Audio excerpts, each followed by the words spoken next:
The story begins with a man named Philly, Knox, and Parker. They've broken into a racetrack counting room to pull off a robbery. But behind the counting room, an employee shows up with his family. He notices these unknown vehicles parked outside.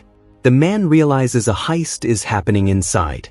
But instead of calling 911, he grabs a gun and says, "I'm gonna rob the robbers."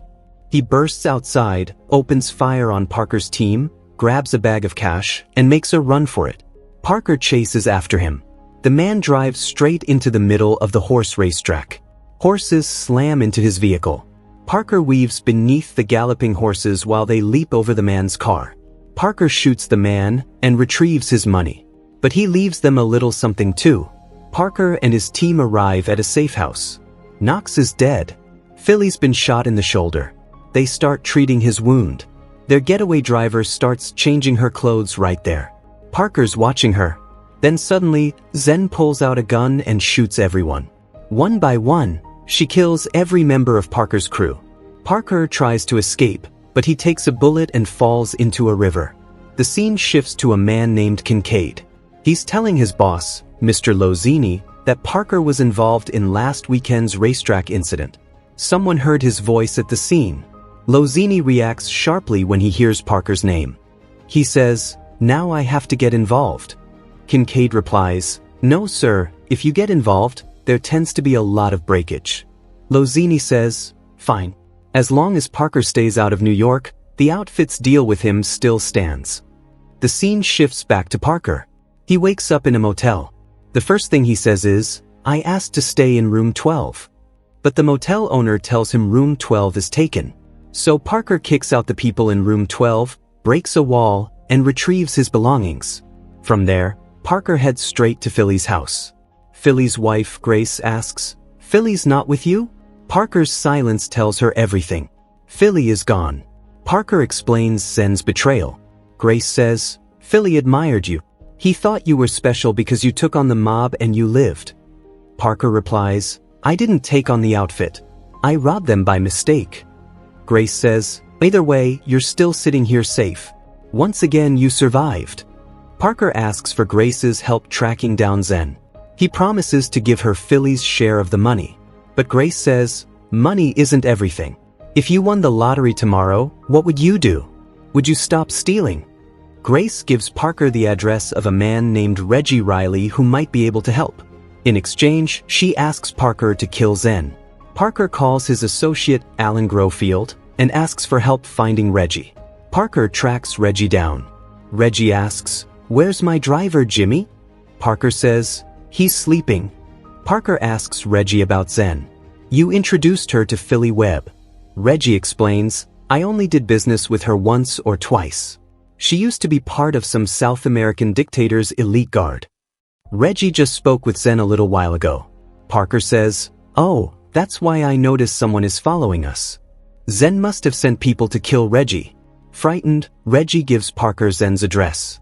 Suddenly, another car slams into theirs. Zen's men move toward Parker's vehicle. Parker fights back. Reggie is killed in the chaos.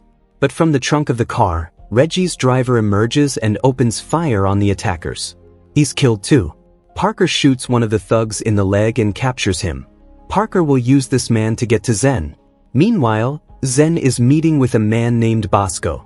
Bosco is going to give Zen the plan for her next heist tonight. Zen says, "You have no idea, but you're doing something very noble." But Bosco just wants his money now, because he knows once Zen gets the plan, she'll kill him. Bosco doesn't trust Zen. Suddenly, Parker bursts in and aims his gun at Zen. "Tell me where my money is." When Bosco tries to draw his weapon, Parker guns him down. Zen says, "What did you do?" "I needed him alive." Zen spent all of Parker's money on this new job, and now Parker just ruined everything. Then Bosco, still alive, fires at Zen. Parker shoots him again, finishing him off. Parker demands to know about Zen's next heist. Zen explains they were planning to steal a bank truck. It was a $4 million job, but Bosco had all the routes and codes. Parker says, "You're lying. Tell me the truth." Zen reveals, "We were going to rob an entire country." She explains that 4 months ago, a sunken treasure was discovered in her homeland, a 15th century ship called the Lady of Arintero. It's worth billions. But her country's corrupt president, Ignacio de la Paz, doesn't want to use it to end poverty. He wants it for himself. He'll display it at the UN for show, then cleverly arrange for it to be stolen so he can play the victim while collecting his cut.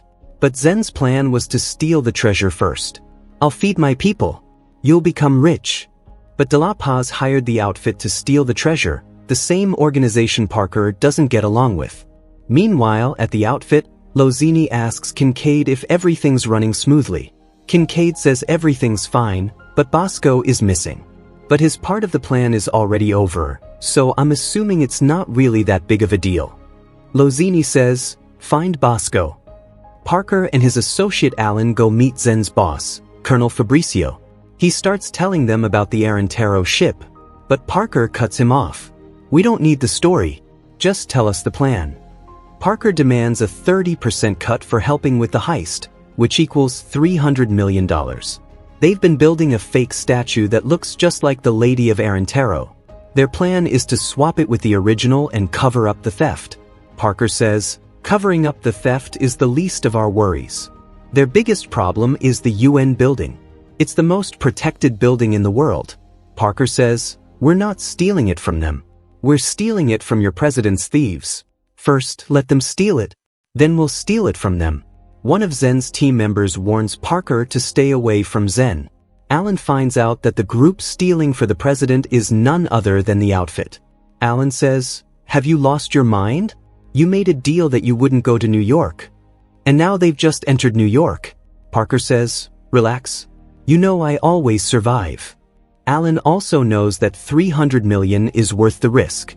That evening, Parker arrives at a club. Alan is keeping watch on Kincaid. Parker and Zen are here to meet Bosco's boyfriend. Zen says, I think I should talk to him alone. We've met before, trust me. But Parker doesn't trust Zen. She already betrayed him and killed his crew. Zen starts talking to the man, but Parker cuts straight to it and says, Bosco's dead. Hearing this, Nick breaks down crying. They ask him about Bosco's plan documents. But at the same time, Kincaid's men arrive outside the club. They open fire. They punch Nick, demanding to know where Bosco is. But suddenly, Nick has a heart attack. Zen says, I'm a doctor. She opens fire on the thugs and tries to save Nick.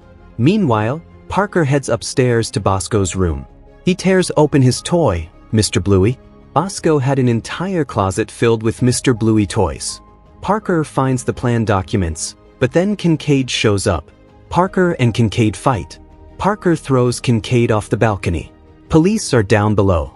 Parker tosses Kincaid onto their car. Parker doesn't tell Alan that Kincaid saw him and recognized him. They escape safely.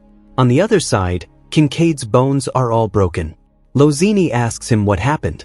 Kincaid says they didn't find Bosco, but Parker was there. Lozini says, I should have stepped in as soon as I heard his name.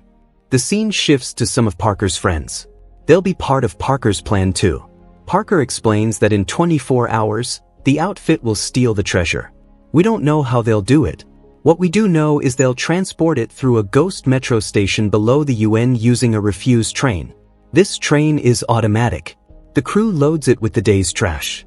But tomorrow, it won't stop at any station. It'll go straight to the final dump, where the outfit will be waiting. And we need to get into the control room, take control of the train, and increase its speed. Parker gives Brenda and Ed the control center's manual. Study this. And according to Bosco's plans, the outfit will have a man there too, so handle him.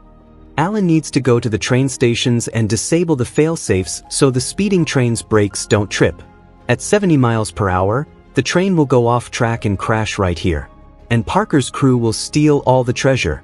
Parker finishes explaining the plan and leaves. He checks into a hotel and asks for room number 12. But Zen has already arrived there ahead of him. She hands Parker a drink. Zen tries to flirt with him. Zen tells Parker the story of the Lady of Arintero. Once upon a time in the 15th century, most of Spain had been conquered until a mysterious knight from Leon joined the fight. No one knew who he was until during the Battle of Toro, another soldier swung a blade, tore open his armor, exposing that she was a woman. The Lady of Arintero, despite being a countess, gave up everything to fight as a man for something bigger than herself. And this was the story that shaped Zen as a kid. Zen asks Parker, "What's your story?" Parker says, "I stole something and I got away with it. It's a simple story." Zen says, "You, me, and this job, it has to work. I can't risk you getting cold feet." But suddenly, Mateo, the man who has feelings for Zen, attacks them. He ties Parker up outside in the snow and pours buckets of water over him. "You'll die in minutes. The outfit is coming here to pick you up." Parker says, "Are you people crazy? You think the outfit will let you walk away? They know what you're doing." Mateo says, "We won't even meet them. They'll only find you here." As Mateo and his partner are leaving, a car arrives. Mateo tells his partner to go check it out. Parker yells, "Mateo, untie me. I know these people." Suddenly, he hears his partner screaming. Mateo unties Parker. Then Zen shows up from behind. She tracked Mateo's phone to get here, but even she doesn't know what those screams were about. Parker saves Mateo from the outfit's attack. Mateo says, "You saved my life." So in the very next moment, Parker uses Mateo as a human shield.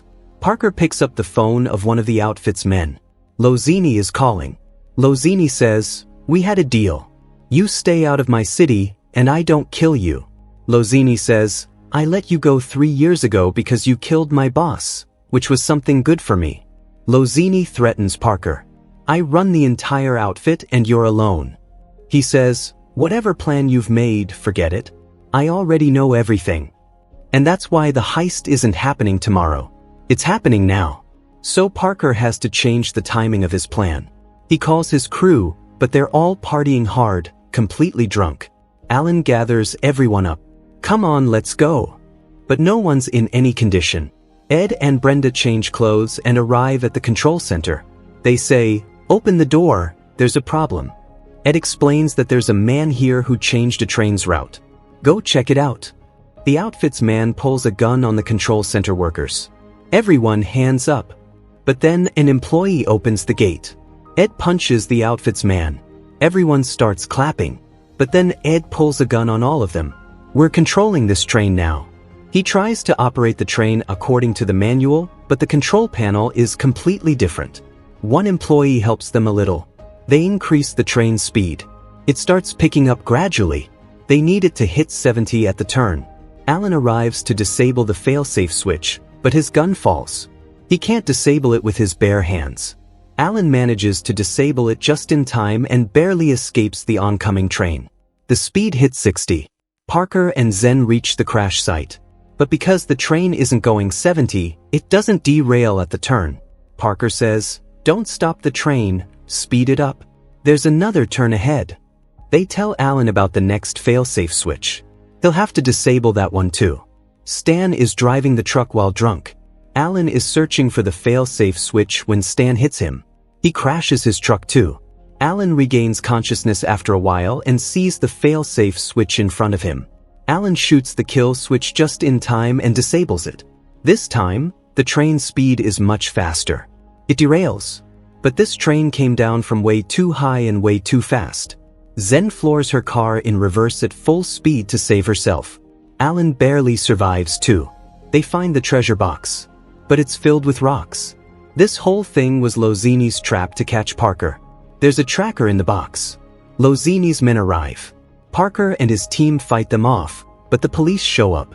Parker and his team try to escape, but their car is wrecked. 2 police cars arrive. But one of the cars has Stan in it. They get away.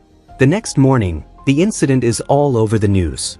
Zen starts to leave, saying, "I have to go home and give my people the bad news."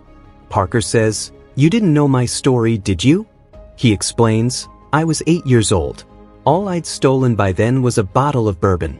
And there were these bigger boys who were bullies. They ran deliveries for Maury, the biggest drunk in town. One day, my friend and I were playing basketball. Those guys showed up. Cal, the biggest one, said it was his court. He punched my friend hard and chased us all off. So I waited for my chance to get revenge. I noticed that every Friday, Cal would go see a girl Parker knew. He'd take her bike to do Maury's jobs. That girl cried a lot. So I broke her bike. Kel couldn't get the bike. Mori got angry. Mori beat him. And that first bottle of bourbon I stole? I made sure it ended up in Mori's car that day. Mori got drunk and broke Cal's hand. And Parker got to play basketball all summer. Now the point of this story is that Parker had a plan when he was 8 years old, and he's got a plan today. He takes Zen back and tells his team, I have an idea. But Alan gets angry. Why did you lie about the outfit not knowing you're here? You said Kincaid didn't see you at the club, but he did see you. Parker's team has given up. Alan says, the police and Lozini are all after you. How thin do you want to spread yourself, huh? But Parker's plan is, look, the treasure has probably already been sold off and split up by now. But what about that figurehead? It's definitely still intact somewhere. And it's worth no less than 500 million. We just need to find the buyer. Parker says, we'll get that information from Kincaid. Kincaid finds out someone's about to jump from the top of his building. Kincaid sends his man upstairs to check. As soon as he goes up, Parker knocks him out and tosses him down. He and Alan put on cop uniforms and break into Kincaid's apartment, saying someone jumped from the building and they need to ask some questions. They go inside and ask Kincaid, tell us, who's buying the figurehead? Kincaid says, I'll tell you, but don't throw me off the building. Parker says, I won't throw you. But knowing that Parker threw his partner off the building, Kincaid passes out from fear. So they ask his caretaker. She tells Parker the buyer is Phineas Paul, and he just posted a picture of his meal at Valentino. Parker goes straight to Phineas and asks about the Lady of Arintero. Phineas says, do you even know who you're talking to? So Parker kills Mark Cuban, who's sitting nearby. He kidnaps Phineas at gunpoint. Phineas explains, the statue hasn't arrived yet, but I know where it's being kept. It's inside a vault. Even if you break open the vault door, the statue is in a special security cage made of tungsten carbon alloy that my company manufactures. It'll take days to cut through. That cage will only open tomorrow morning at 8 a.m. Zen pulls up their website. The figurehead is in vault number 1. Everyone leaves Phineas with Stan and heads out to steal the statue. The vault's security guards watch the CCTV cameras and see a woman jogging. A car is about to hit her, but their cameras go dark. A security guard heads outside to check. Alan traps him with his acting. Zen knocks him out from behind. Alan uses the security guard's access card to get inside. They knock out the second security guard too. Meanwhile, Stan is dancing in front of Phineas. He won't stop talking. Stan falls asleep. Phineas escapes. He stops a passing car, asks a woman for her phone, and calls Lozini. He tells him everything. Lozini gathers his men and heads to the vault. His man says, relax, no one can get into the vault. But Lozini knows Parker. Parker and Alan blast open the vault door. By then, Lozini arrives. But before they can get inside, Parker has already taken the figurehead. They chase after Parker. 2 cars come at Parker and Alan from the front. And that's when a massive chase begins. Lozini's men open fire on them. Parker gets out of the car and secures the statue tightly in the moving vehicle. He fights off Lozini's thugs. But during all this, the statues start coming loose. Parker falls off his vehicle. Zen arrives and saves him from Lozini's men. But the statue breaks free from Alan's pickup truck and ends up with Lozini's men. Lozini calls Phineas and says, we've got the lady, and we're delivering it now. Phineas says, opening that cage isn't even possible. But Lozini says, Parker opened it. Lozini's men arrive at Phineas's house. Phineas says, I can only pay tomorrow morning. Phineas closes his door and begins admiring the lady. Finally, we meet. But then a small piece of the figurehead falls to the floor. Phineas quickly picks it up. Looking at it, he realizes it's a fake. President de la Paz himself shows up and calls Lozini, saying, you're done. Lozini is shocked to learn the statue is fake. He realizes the real statue never left the vault. This was all Parker's plan. Parker breaks into the vault now. At 8 a.m., the cage opens automatically. They load the figurehead, but Lozini arrives there too. He realizes Parker switched the vault numbers to trick them. He changed 1 to 3 and 3 to 1. He blew open an empty vault gate, then put on a big chase to make everyone believe they were after the figurehead. But it was all a lie. It was Parker's plan. Lozini says, but it still didn't work, did it? Parker was late because of the time lock. He knew that 8 a.m. was cutting it close. Parker starts talking. The outfit's in bad shape, isn't it? I've been watching you guys for a long time. I know your business is failing. And to save the business, you took De La Paz's job, because without this job, the outfit will go bankrupt. Parker shows a bomb remote and says, I won't let you take it. Then De La Paz's men arrive from outside. Lozini is completely trapped.